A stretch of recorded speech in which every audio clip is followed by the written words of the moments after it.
Uşak Banaz ilçesinde bilinmeyen nedenle yangın çıktı. Görevliler yoğun bir şekilde devam ediyor. Yangın gitgide büyüdü. Küçük bir alanda başladı.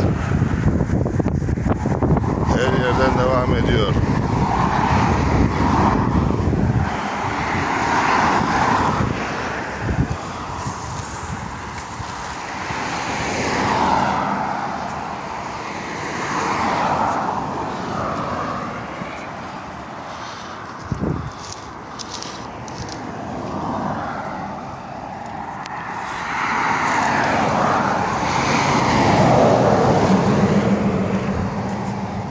Allah kolaylık versin.